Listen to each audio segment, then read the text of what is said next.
Thank you everyone for joining us for another OpenShift Commons community call. And thank you so much, Ellie, for being here with us today. I will go ahead and hand it over to you. Please introduce yourself and about Knative. What is Knative? And so, Yeah, thanks, Karina. So let me go here to introduce myself. So my name is Ali Ok. I work for Red Hat. I'm a principal software engineer here. So I work on Knative at Red Hat. And also we have the downstream product called OpenShift Serverless, which is based on Knative. So in Knative, I'm a steering committee member.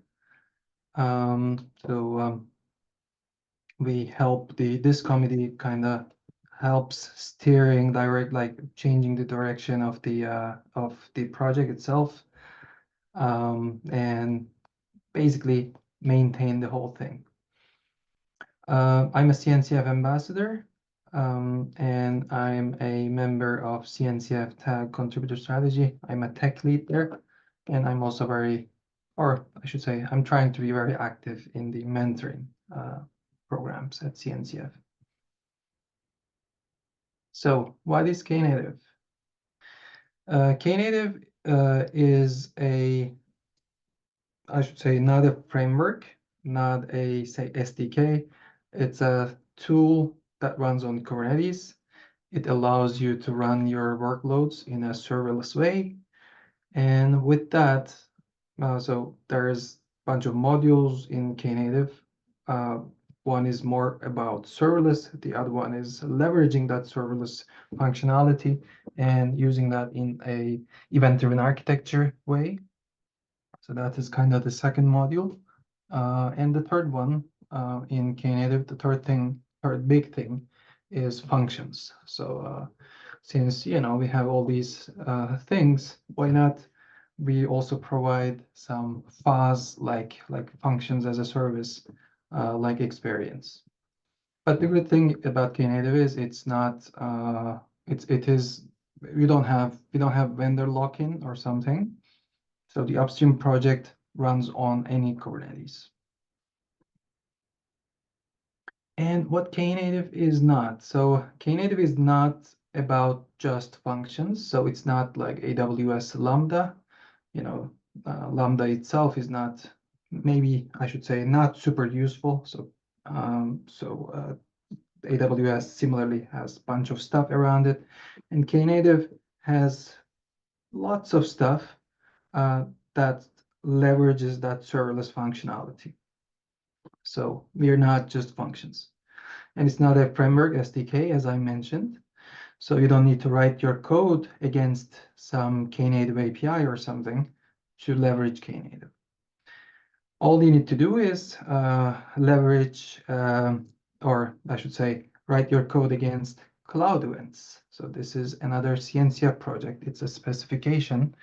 If your application talks cloud events, you can use lots of features from Knative. And if you're not using it, you can still use Knative, but maybe not all features. So and Knative, so with Knative, you can also use all the other stuff that are available in the cloud native landscape. There are like millions of projects there, and you can integrate your Knative usage with all the other projects that you're using, or even Kubernetes primitives. Like it's possible to use a Knative service with a raw Kubernetes deployment, that kind of thing. So as I said, there are three big groups of functionality or modules. The first one is serving. So I think Knative serving is very popular, and people know Knative mostly because of serving, and it's a serverless thing, a serverless workloads on top of Kubernetes. So that's how people generally know about Knative. So I'm going to talk about a little bit about Knative serving and functions. But what I would like to really focus on is the event-driven architecture part with another Knative module called eventing. So serving in a nutshell is so it provides you the ability of auto-scaling your applications even down to 0 or from 0 to n, or hundreds, whatever. And for leveraging this functionality, you just need to give your container image, your port, and maybe a little bit more details. And then Knative service will go and create all the other stuff for you, like all the primitives, like the Kubernetes service, ingress, deployment. I wrote HPA here, but we don't actually use HPA, the horizontal pod autoscaler thingy. But you can think of like that is also included in a Knative server service from a concept point of view. So it does all these orchestration, this network registration, and things like that. And all you need is a container reference, and you will have your URL. So Knative can, or serving, I should say, can do some other stuff too. I will not go super in detail here, but things like traffic splitting, like 80% traffic goes to this version of my service and 20% goes to that version of my service. You can do things like that. And it provides some other magic too, like revision tracking. I will talk about this one a little bit later. It can do also auto create the health checks for you. In the end, it will just go and create a deployment and pods and things like that. So you will need those health checks. So Knative does this magically for you. It can do the TLS provisioning, the certificate provisioning, and also the URL provisioning for you. So to leverage Knative serving, sorry, too fast. To leverage Knative serving, you don't need too much. So if you have a stateless application that you're running in a regular Kubernetes deployment, you can easily convert that. Or in theory, you should be able to convert any deployment like that to a Knative serving, and just use the benefit of auto scaling and all this other stuff like less YAML and revision tracking and things like that. So that was Knative serving. Serving provides a base mechanism to auto scale and do the networking stuff, etc. And we also have Knative eventing. So Knative eventing doesn't exactly depend on serving, so you can use this one separately, but it makes sense to use them together, And I'll explain later what I mean by that. So Knative eventing in a nutshell is this broker and everything around it. So if you have ever, or if you know about messaging, like messaging related concepts, messaging related products, etc. So they have this brokers and subscriptions and pops up all these things. So in Knative eventing, we provide those mechanisms, I should say, for you or to you. So in the broker, in this setup, we have the broker in the center, which does the event routing and all the other things. And you have subscriptions for your services.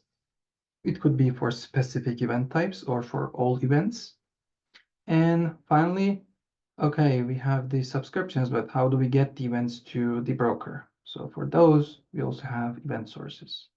So this is similar to the service mesh, a mesh of services. We call this an event mesh. So a mesh of events, basically. Events flowing from one place to another, and broker is the central piece in the middle. So in this setup, what we provide is something that could be used easily because it's declarative. I will again explain a little bit more about all these stuff later on. So you basically create your YAML and you define your workflow or your pipeline, event pipeline with YAML. So this structure, definitely one big advantage of this structure is definitely the decoupling part. So if you have all these sources here and they don't know who the consumers for those events are, or similarly your services, they don't care who sent those events. So this decoupling helps a lot. And yeah, we will see that later on. So the broker basically has three responsibilities, right? First one is the event ingressing. So all these event sources, they generate events. They are often, not often, but they're always, they should be always connected to a third-party system, an external system, or something internal within the Kubernetes cluster itself, but they're connected somewhere. So they're not generating events on their own unless it's a ping source. Ping source is basically just generating an event periodically.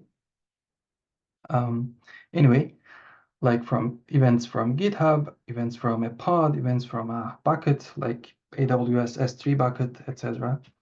So these events, they are sent to the broker. So the broker does the ingressing for these events. And then it gets those events and it routes them via the triggers. Triggers here are subscriptions, basically, to the consumers. And it also provides this event discovery mechanism. So that means the broker publishes what events or what type of events that it receives, that it ingresses basically, and that it routes. So in a complex system, this is very useful because you want to see what kind of events are there. Otherwise, it's not an event mesh; it's an event mess. And as I said, these are all declarative. The broker does the event routing by attributes on these events, and cloud events specification allows you to define attributes in events. So there would be like some attributes, and there would be the event body. So event body, it's not very relevant to the broker because it's not going to process the events body, but it will process the events attributes. So this is how it's done. It also does that letter handling. So if the event is, or the consumer for an event is not able to receive the event, it will not simply discard that event, the broker, but it will put it to somewhere special, like a dead letter queue, dead letter sync, so that you can inspect or possibly replay those events when your consumer is back. Well, of course, before doing this dead letter, sending events to the dead letter for later inspection, the broker also retries the events. Like you can specify the number of retries and the policy, like the backoff policy, etc. So that you just try once and then you put the event to the dead letter sync. So back pressure regulation here, what I mean is the broker doesn't keep the events in its memory, right? In memory. It persists the events somewhere, some backing store, and this could be Kafka, this could be RabbitMQ, this could be, so this depends on the broker implementation. For example, for Kafka broker, the messages are put in a Kafka topic, and once the consumer processes this event, then the broker will go and get the next event, and then it will go on like that. So the back pressure regulation here means in this kind of architecture, if you're producing lots of events faster than you can consume, this persistence mechanism will definitely like help keeping your consumer sane.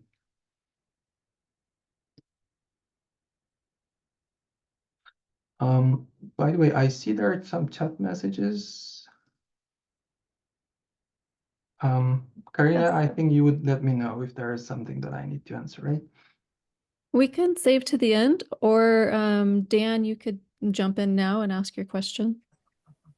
Oh, I was just curious on the couple of slides earlier, you said it would automatically provision the TLS, and I was just curious what version of TLS it would provision.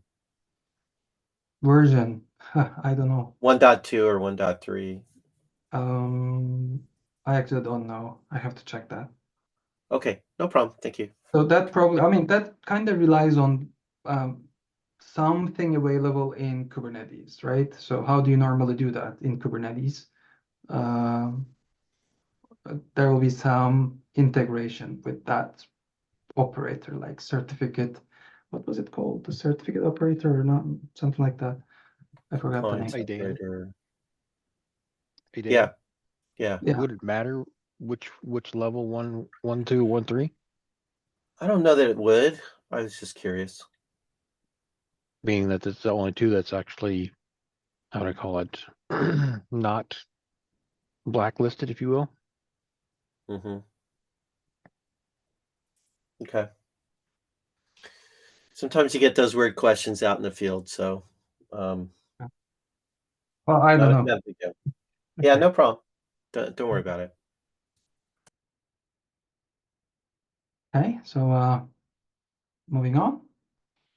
The event sourcing part. So this is like a little bit more detail. So how do we get these events into a Knative system? So you have, for example, in this example, we have GitHub, we have Kafka. These are our event producers.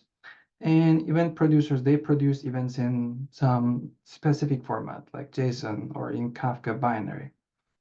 So you have to have some kind of adapter to convert these messages, these events into cloud events so that they're routable by the broker. So these are where we have the Knative sources, like the Kafka source, GitHub source, etc. So these are the integration points with the external systems. So these are good because these are plug and play. So if you want to write a Knative source for Kafka, like consuming a message from a Kafka topic and creating a cloud event for that, you would need to write some code and deploy it, then configure it, etc. This code is probably just random. It's not valid code, by the way. But instead of that, we have some like Kafka source and GitHub source and a bunch of other stuff. So here you just define declaratively what is your Kafka Bootstrap server, what is your topic, and where do you want to have that event sent to. It could be directly, like this Kafka source could send the event directly to the service of your preference, or it could just send it to a broker for or maybe you want to do fan out for that event. You want to send it to a bunch of sources instead of a bunch of services instead of just one. So we have various sources. You can see logos of some of them here. But the good part is with Apache Camel K, Apache Camel is an integration provider project. I don't know how to describe it better. But so with that, you can have like integration with hundreds of services, like, I don't know, Slack. You can create a Slack service. You can get events from Slack into Knative and convert them to cloud events pretty easily with Camel K. And the third group or third module in Knative is functions. So here the target is that you have this, you just focus on your code, and we have a CLI that will take your code, build it, create a container out of it. If you define some workflows like tests and stuff like that, run them too, and then create a Knative service out of it and deploy it even. So this is a good starting point if you're starting to use or if you're writing applications for Knative. As I said earlier, you don't need to write a code against Knative, but you need to write some code that or you need to write against cloud events. So your application needs to talk in cloud events, and these we provide templates here for starting points. Okay, so these are all good, but what are some use cases, right? So all the tech soup, they're not useful if we have some good use cases. So I just picked some of them. The first two are actually pretty easy to leverage. They're like lowest hanging fruits. The other two are a bit, you need to think about them more. Okay, let's start here. So deploying faster and safer. As I said earlier, with Knative serving service, you just need to create, you just need to define your image. For example, here in this case, it's this Nginx image. You need to define the port. And if it's the default port, actually, you can even omit this one. And there you go, you will have a URL. You know, if your Kubernetes ingress and everything, they are set up properly. So you don't need to deal with Kubernetes primitives at all. So this is really fast compared to all the other options, creating the services and ingress and all the other stuff. So this is also deploying safer because you can do things like canary testing, A/B testing. You can measure how, like in production even, how well a system performs with the new version. You can do the traffic splitting, basically like send 90% to the current version and 10% to the next version. And the other good part is everything in Knative service is or I should say, Knative creates a new revision for your service when you change something. So if you change the image, like version from version 1 to version 2, or if you change an environment variable or something, Knative will actually create a revision for it. And this revision will contain all the configuration, and the revisions will be immutable. The good part is about revisions are you can point back your service route to a revision very easily. So if you see something wrong in a new revision, new version of your application or your new configuration for that application, you can just revert your changes very easily. So, you know, it's similar to deployment rollbacks, but deployment rollbacks, they're not really immutable. So this is pretty easy, like, or I should say, as I said earlier, if you have a stateless application, instead of using raw Kubernetes deployments, you could just use Knative serving and just get this benefit for free. And the scaling part is also very, very nice. And you don't have also for this one, you don't have to do much. So we all know what scaling here means, I think. So if you have the yellow line, your containers and your requests, sometimes you're over provisioning, you're wasting resources, and sometimes you're under provisioning and you're providing a poor quality of service. The ideal case is, of course, matching these two. So Knative, to do that, you can use the Kubernetes HPA, for example, the horizontal pod autoscaler thingy. But it doesn't scale down to 0 or scale up from 0. It's a bit hard to configure. I never done it myself. Like, I mean, I've been using Kubernetes, I don't know, 4 or 5 years, I guess, and never did this myself. I just know, maybe it's not that hard anymore, but I know it's hard. And the HPA is based on memory or CPU usage of pods. This is good, but maybe not always. And we could do better. So Knative has its own pod autoscaler. It's actually called Knative Pod Autoscaler, KPA. And it uses different metrics. It can use, so the metric you use, similar to HPA, it can be configured. It can use requests per second, or it could use the number of concurrent requests at a point of time, you know. So these two, in practice, work better.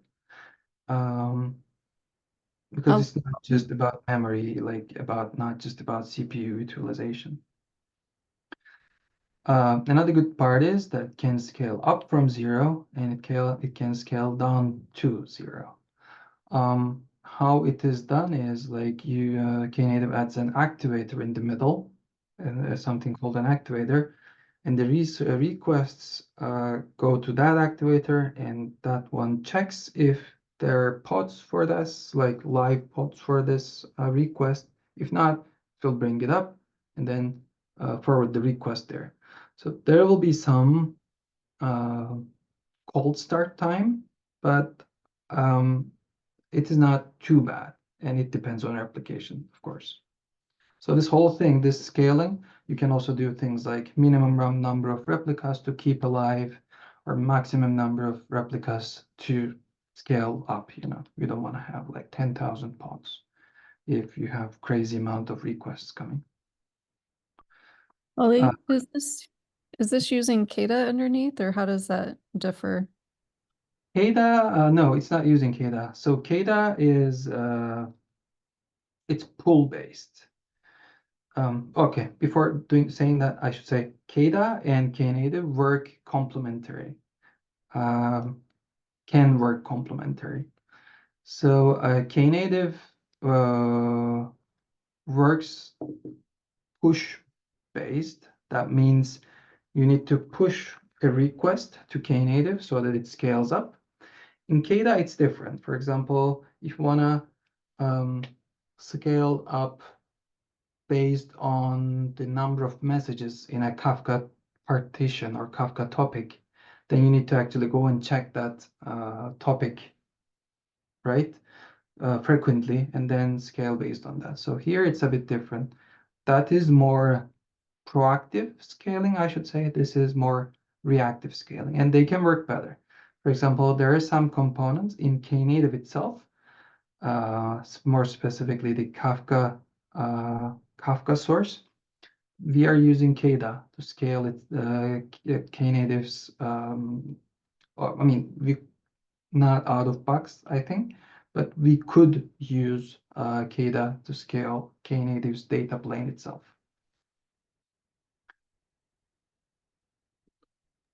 Thank you. So they're working, they can make working together.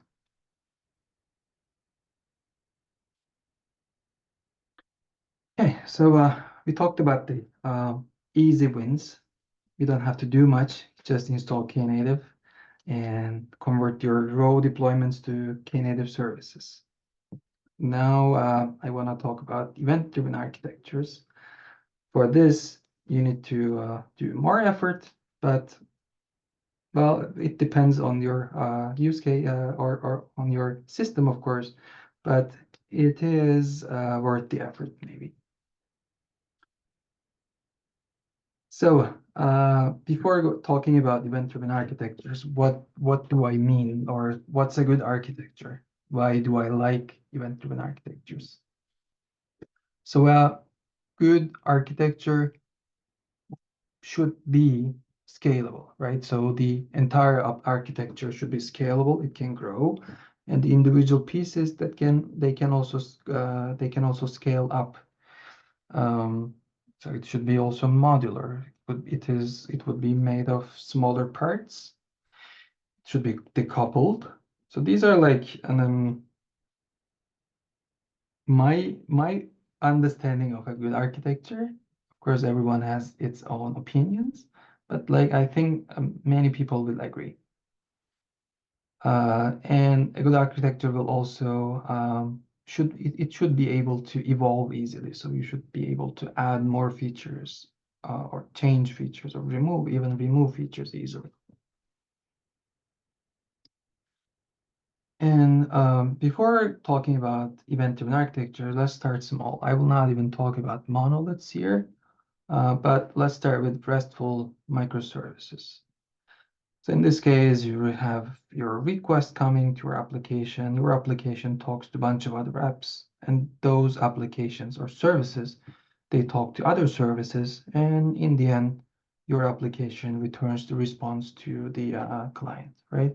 So with this kind of setup, it is, yeah, scalable. You can add more services, but things are coupled. So this application needs to know how to talk to this application. This is, yeah, okay, modular because, there are smaller pieces, but it cannot evolve easily. Again, partly due to it is all coupled and applications need to know how to talk to each other. So to solve some of these problems, or maybe all of these problems, there were other tech coming to this picture, like the gateways, so that the applications or services, they don't need to know the address and the details about the other service that they want to talk to. So everything happens over the gateway. Or in case of service mesh, you have your little proxies that live in your services, and they are coupled, but not your applications. So you don't have to worry about the other details about the other application that you want to talk to in your application. So these are all great, but they're all synchronous and sequential. So I will talk about a little bit later why I don't think this is like synchronous workflows are good. But when you think about this, like create a client. So this is like a UML diagram, right? UML use case or flow diagram. I don't remember the exact term. So the client makes a request to application one, even with all the gateway or proxy or whatever with the coupling, you still need to wait until application one talks to application two, and then it talks to three, and then all the way back, the response is propagated and maybe enriched on the way by all the other things in the way on the path. And then in the end, your client gets the response. And everything is synchronous, sequential, and pool-based. So what I mean by pool-based is like your client needs to wait until or not just wait, but constantly check if its request is done. So it will always do, are we there yet? Are we there yet? Instead of wake me up when we are there yet. So this means the client will idle a lot.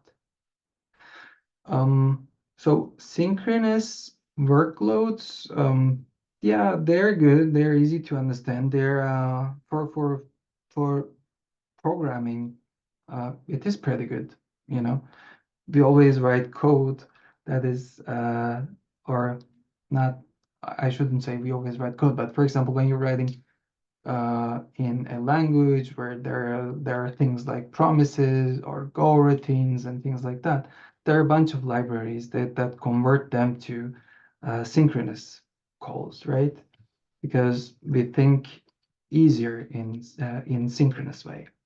But the world is not synchronous. So I'll share this link to the slides, but there's a really good video, a keynote from an AWS executive about that the world is not synchronous.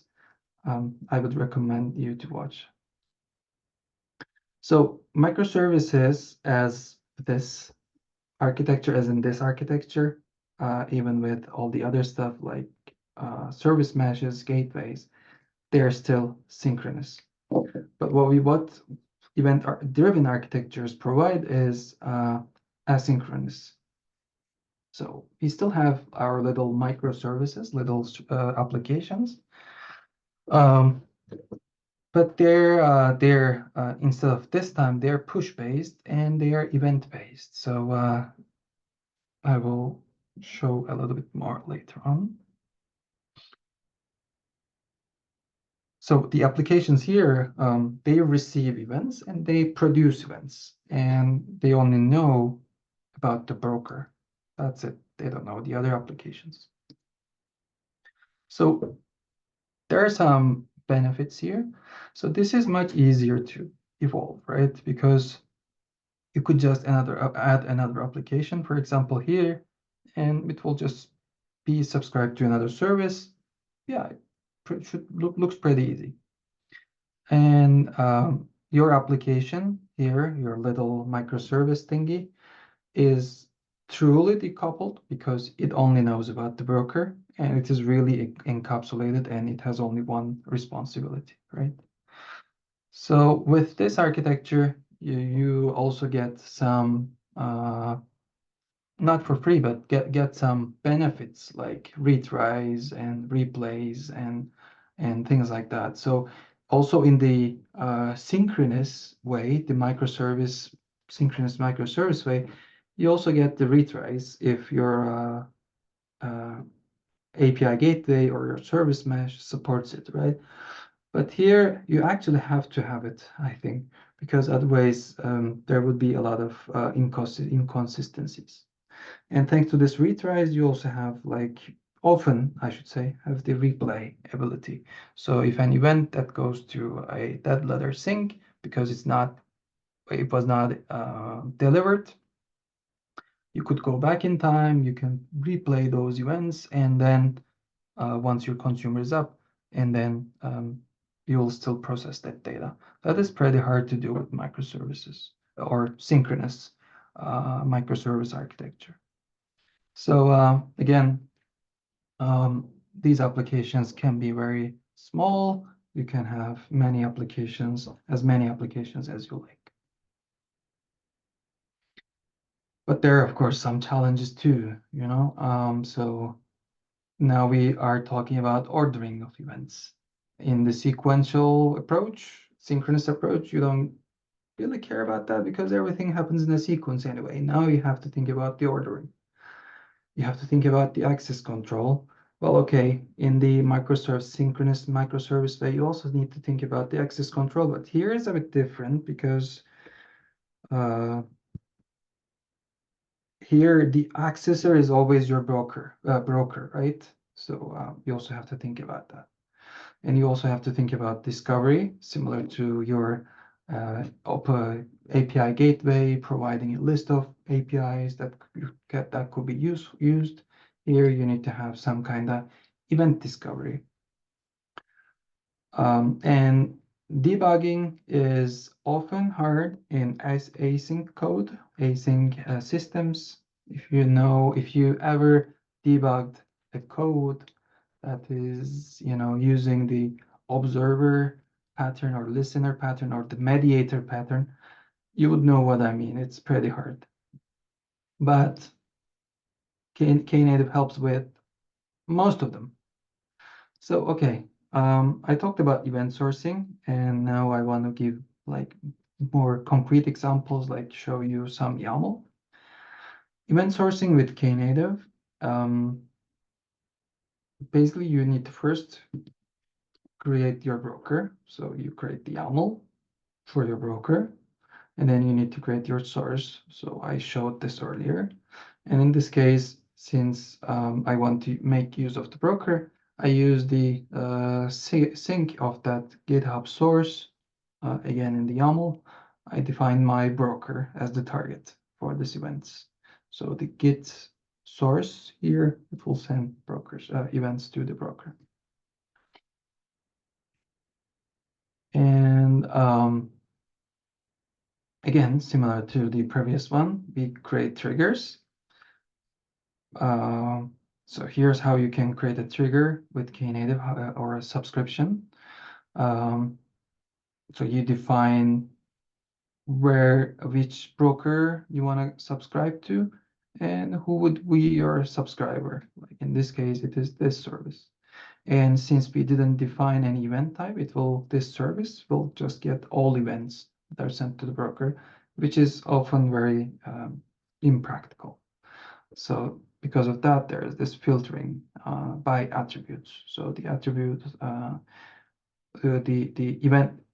So here we use filtering by event types, but you can also do other things like filtering by event sources and things like that, which is maybe not very not recommended, because then you decouple your consumer with your producer again. So again, event-driven architecture with Knative. This easier evolution is with Knative is easy because you just create triggers. So these are subscriptions, and the retries and replays, these are supported by Knative itself, the broker itself. For decoupling and encapsulating, this is even better in Knative. Your application doesn't even need to know your broker address or something, because it will receive an event, it will process that event, and then it will reply something, right? Or it doesn't have to, but if it replies with a new event, that event will be ingested by the broker, and it will be routed again, similar to getting events from the event sources. And you can add as many triggers as you like. The event ordering, so these are the challenges. Event ordering is configurable per trigger. So you can say ordered or unordered. Unordered event delivery is for, I shouldn't say obvious reasons, but when you think about it, it is faster because you just send whatever you receive, right? In the ordered one, you need to actually, not you, but the broker actually needs to track is the subscriber done with the current event and then send the next event. But it is possible to order events, and even per trigger, so per subscription. So discovery, we have an event registry. So you can register your event types directly on Kubernetes level, or you can use the events that the broker publishes, like it publishes a list of events. So this second part is still, so we are working on improving it. That will be a new version for it. For access control, similar to your synchronous microservices, you can use Istio. So this is Istio's logo. Okay, you can use Istio for access control. And we are currently working on OpenID to make things better and eliminate the need for Istio. I'm not an expert in these, honestly. So if you have any questions about these two specifically, I can find you the right person. For debugging, so this is again a challenge. We provide traces for events. So you can see in your Zipkin instance or whatever, this is the event that it went to this system first, then to this, then to that, with parent-child relationships, you can track events. So, okay. I think I'm done with event-driven architectures, and I want to talk about a little bit AI workloads and why they're relevant here. So in AI workloads, let's talk about some concepts first. So we have, I just picked some concepts. We have this concept of model training, where you pray or not pray, but you train your model based on your data, and then in the end, you have this artifact model. And then in model serving, you serve that model. That means you allow systems to use that model for inference. So your model serving system will get requests, do the inference, and then output or create outputs based on your model. And so another concept is inference logging. So it is logging the system state during this inference process, this model serving process. And model monitoring is basically using the inference logging to monitor your model for performance, for bias, or for drift or whatever. So in this case, I will not really talk about model training. I'm not really sure if Knative is a good thing, like is a good system to train your model with. But for model serving, yeah, it is. And for all the other stuff. So for in the AI workloads, there are some very similar problems to previous systems. First one is, well, some of them are similar, some of them are maybe not. So the processing time could be very long, right? So this is your AI box. It does the inference. So we don't want to connect directly to your AI system, but you want to have some systems in front. So if you go with this approach, again, sequential, synchronous, you just have to wait the client for a long time because AI inference requests might take a long time. So these systems are often very opaque. We also need to think about those. And they have highly variable resource requirements. Like what I mean by that is if it's not used, it's not called, it will not be using any resources. But if it's just idling, it will actually consume quite a lot of memory and CPU. So you need to think about that.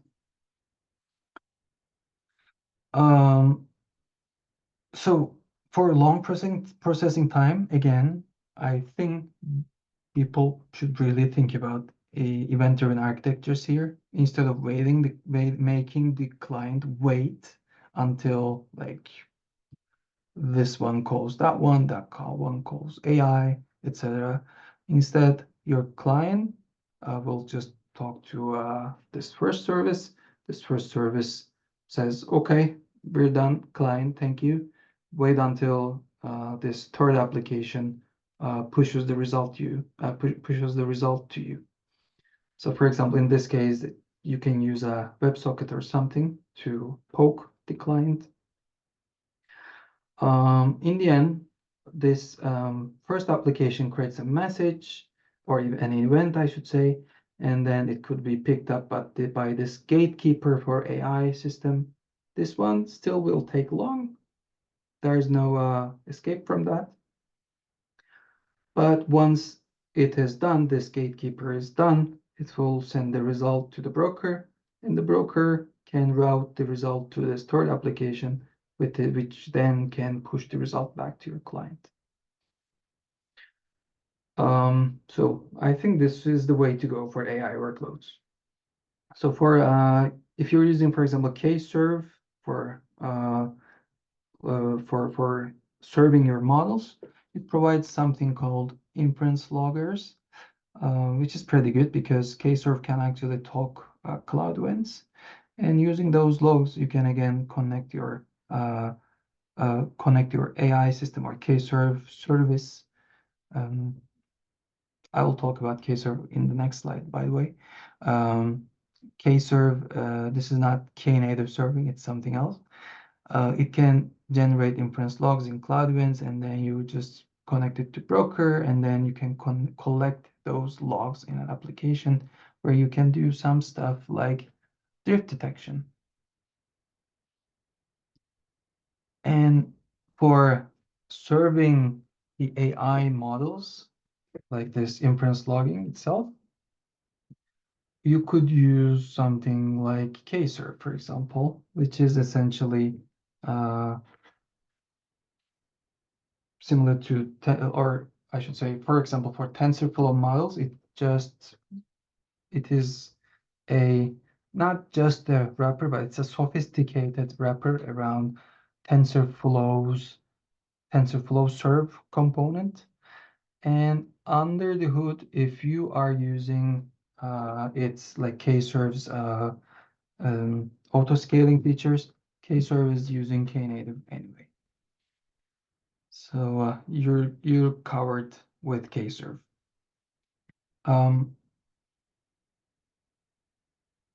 Knative is not a direct dependency for Kserve, but it's an optional one. So if you want to use this auto scaling features, it can leverage Knative. So, okay, with all these said, what do we have in Red Hat? Since this is OpenShift Commons, what do we have in OpenShift? So we have this product, OpenShift Serverless. Basically, we ship serving, eventing functions, everything that I mentioned, in using some, or not using, but in a specific way. So we have the serverless operator, which manages your serverless installation, your Knative installation. You don't have to worry about YAMLs, you don't worry about upgrades and things like that. And we provide better integration or good integration with other Red Hat products, OpenShift services, and things like that. So we obviously have the trusted bits because we are productizing stuff. We have the OpenShift console integration. Here, maybe it's not that visible, but for example, this front-end Knative service is split into 2 revisions. Like 50% is going here, 50% is going here, for example. This is a nice visualization, I think. So, and we have some opinionated parts, like we use Apache Kafka as the default backing technology for our broker. And there are like other implementations in the upstream. And another thing is, since OpenShift comes with a more like this restrictive default security than vanilla Kubernetes, you cannot simply run the upstream Knative on OpenShift. If you want to do that, you need to soften your security settings, and you probably don't want to do that. And if you're an OpenShift customer, anyway, if you have an OpenShift subscription, OpenShift Serverless is included. So it's in the catalog. You can just use it. You don't need to worry about the upstream. We also have a bunch of other stuff that I won't go into details a lot here. And finally, KubeCon is very soon. We have less than a month. We have in KubeCon, we have a kiosk, Knative kiosk. We have a maintainer session. So we will be around. And similarly in Red Hat's OpenShift Commons gathering, we will be around. And if you have any questions about Knative, we are in CNCF Slack channel called Knative. That's all from me. I mean, I feel like you gave us a lot, and that was amazing. Thank you. Are there any other questions? I love the use cases, and thanks for touching on Kserve. I know that's been coming up more lately. Yeah. So it was awesome. I have a question. Go ahead.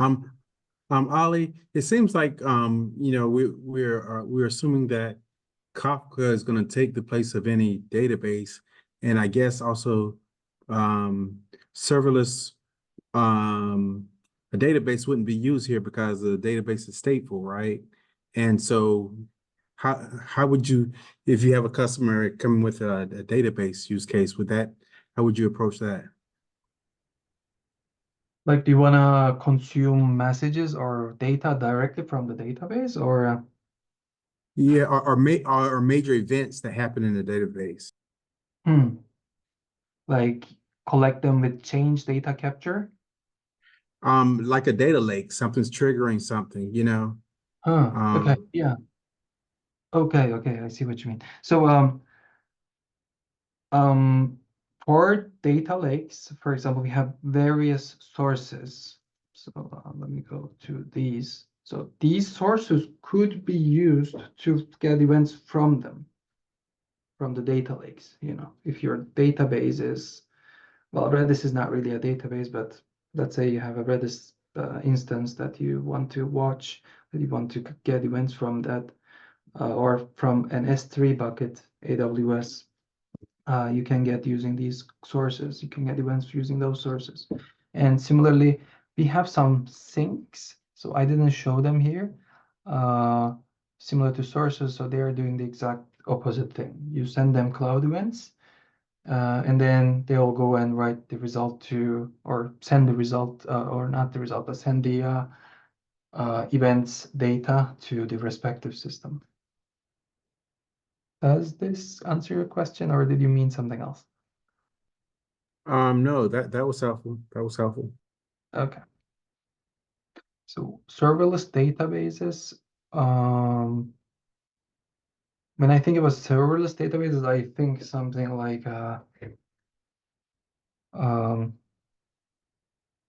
or object storage, for example, the Ceph. So it is possible to, you know, integrate. We actually had a demo where we first tried to integrate Ceph, but it was well, it was a bit hard for us because we are not Ceph experts. Instead, we used something upstream. It was a smaller thing, and what we did in that case was we were collecting images like photos taken by our users. They were sent to an application, and that application was pushing those results to an object storage or file storage, and we were able to get the result, the files or events for those upload events into Knative, and we were able to process everything.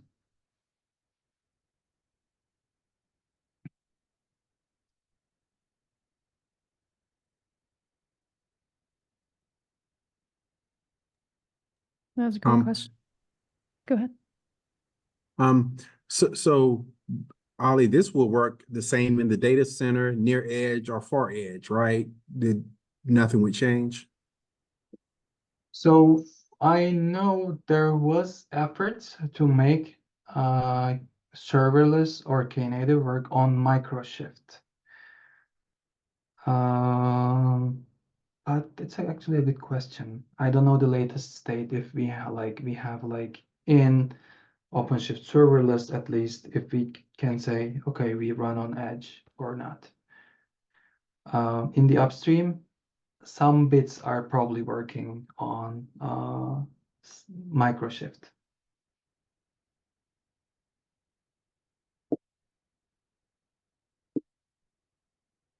But that would be actually a good use case for us. If you can write me on Slack, I would be super interested into, you know, learning your use case and talk to our folks and find out. I'll make sure that you're in the common Slack if you're not already, Ellie. Not to give you another Slack channel. Yeah, it's okay. I have, and I could have another one too.